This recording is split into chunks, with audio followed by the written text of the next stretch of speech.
Must-watch 13 videos. Roger Federer's tattooed superfan. The most successful family affair in tennis. Serena Williams shows off new baby girl. Serena Williams sneaks up on fans during match. Murtiglow on Serena comeback and McEnroe tries to clarify Serena Williams jab. McEnroe won't apologize to Serena Williams. Serena Williams is definitely pregnant. The tennis-loving iguana at the Miami Open. Federer as you've never heard him before. Puig's emotional interview on Hurricane Mariana. Nadal wins in New York. Sloane Stephens press conference outtakes. CN. It is a global traveling troupe like no other in sport.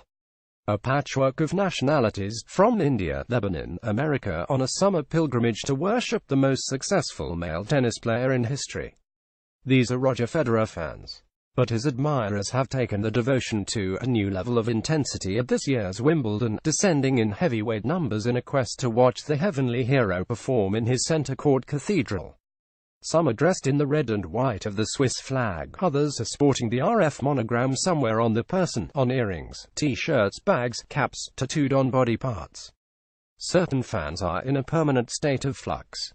Stressed, panicked, the brains whir with worry. Read more. Followers of the 18-time Grand Slam champion have been making this annual journey to London for over a decade, and the Swiss supporters are well known for their unwavering commitment to the man.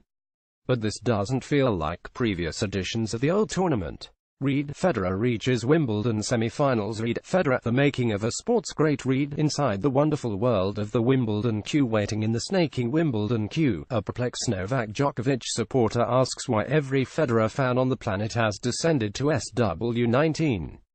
But this is not all of us, laughs 25-year-old Miriam Khalil of Lebanon.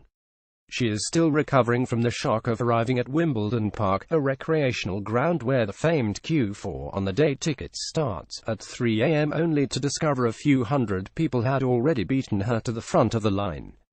A chance to be part of history. It's been crazy. Ever since we arrived, we noticed a greater amount of Roger fans everywhere. It's great, but at the same time, it's stressful because everyone wants to see Roger on center court. This year, in particular, it's been special. It's no secret that Federer has always been popular. He has 7.5 meters followers on Twitter, nearly 15 meters on Facebook, and last year won the ATP World Tour's Fans' Favorite Award for the 14th successive year, even though he had played just 28 matches. The 35-year-old has been the biggest draw at tournaments for over a decade, but Federer in 2017 has an added allure. Cocooned from the normal ravages of age, HES winning again and is favorite for the men's title. In beating Milos Raonic, a man nearly 10 years his junior, in straight sets, the father of four is now a match away from a record 8th Wimbledon crown, eclipsing the 7 won by the Pete Sampras.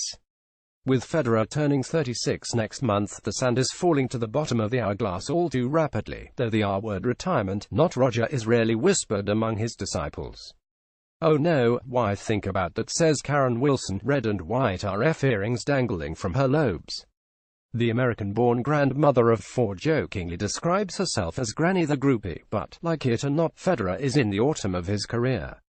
And the reality of the situation is writ large as his fans camp, sit, stand in line for days in the hope of watching him play. They want a chance to witness one of the final I was there moments. I could watch him play every day 24/7 like Khalil and Wilson. Sunita Siktir is a member of the official Federer fan club, Fans for Roger. She has been making the 7,966 kilometers journey from Calcutta to Wimbledon to watch Federer's feather soft volleys and beautiful backhands for the last 10 years, but has never felt pressure such as this in her mission to watch him in the flesh. Not even an RF tattoo, subtly inked on the back of her neck, or the great man's signature, permanently marked on the inside of her forearm, can help her gain access into the All England club. For those curious about the tattoos, Federer's initials were added in 2010 to show she still believed in him despite a quarter-final defeat at Wimbledon. He occasionally loses, though only twice this year. The signature is a celebration of the player's 18th Grand Slam title, secured at the Australian Open in January. The great man himself has seen the tattoos. He did not comment. Throughout this tournament, Siktir has narrowly made the cut to watch Federer on center court, but this does not stop the Indian businesswoman from worrying about what could lie ahead. Her mind is racing with queuing strategies for the matches which may come.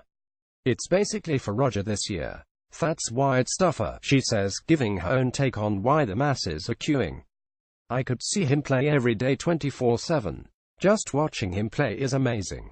We used to be able to come the day before, maybe noon, and we'd be okay for center court, but now we're not so certain. More and more people are camping for 2 nights just to see Roger Reed, bringing rebellion chic to SW19. Reed, from being paralyzed by shame to coaching serenades like a symphony, only a Beatles reunion on Wimbledon Common, which, admittedly, would require 2 resurrections, could match the fervor for Federer at this year's event. Is this devotion rational? For many, this is the sporting equivalent of watching Vincent van Gogh paint in broad strokes or listening to Mozart perform his concertos. The way he plays tennis, nobody ever played tennis like that, Patrick Mouratoglou, Serena Williams' coach, tells CNN. It's a natural. It's like a symphony. Nobody will ever play tennis like that ever. Impossible. It's just perfection. The movement, the timing, everything is perfect, and that's incredible. For those spending a fortnight at Wimbledon this summer, sleeping under canvas whatever the weather, using their annual leave, draining the bank accounts, the opportunity to watch a once-in-a-lifetime talent is no sacrifice at all. His serene progress through the tournament, combined with victory at January's Australian Open after a 6-month break, has given his fans added impetus. Roger Federer by the numbers. Federer's religious experience and it that Federer's supporters have ever lacked motivation. Among the first to analyze the Federer phenomenon was the acclaimed author David Foster Wallace in his New York Times essay Roger Federer's Religious Experience. In 2006, the late writer wrote of Federer moments, describing how the player hit shots that were impossible.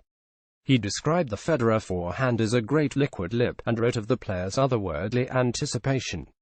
The genius of his game, Wallace explained, was lost on television, though the sight of a Federer forehand gloriously curling onto the line against Raonic Wednesday would have caused jaws to drop. However, the moment was consumed. Ask Federer fans why they adore him and they will pause, then smile, as if remembering a first kiss, which sums up the man himself, memorable and never to be repeated. For Doris Leffel, one of the original members of the official Federer fan club, founded by a Swiss radio station following his 3rd Wimbledon title in 2005, her love is a result of a combination of factors: his hypnotic style of play, his unmatched success, the alchemy of his personality. His ability to communicate in English, German, Swiss German and French contributes to his global appeal, too. He does recognize me and he chats and asks stuff, says Leffel, who admits following the player has become a hobby. That's what makes us fall in love with him. You're not just a number. You get recognized. When he talks to the fans, he's so natural and he recognizes the most crazy ones, the ones who follow him around the world. That gives you a feeling of being a family. He's a big part of my life. I work for the fan club, organize meetings.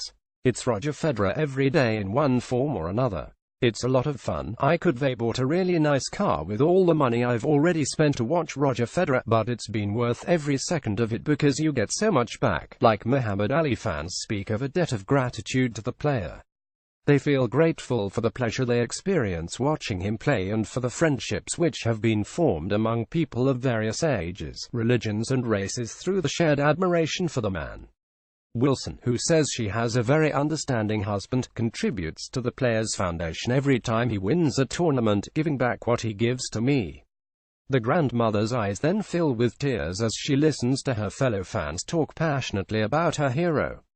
Siktir has recently received approval from the Indian government to start a foundation in her home country to help underprivileged children in Calcutta play tennis. The foundation's name some immensely inspired Roger Fans Foundation SIIRF.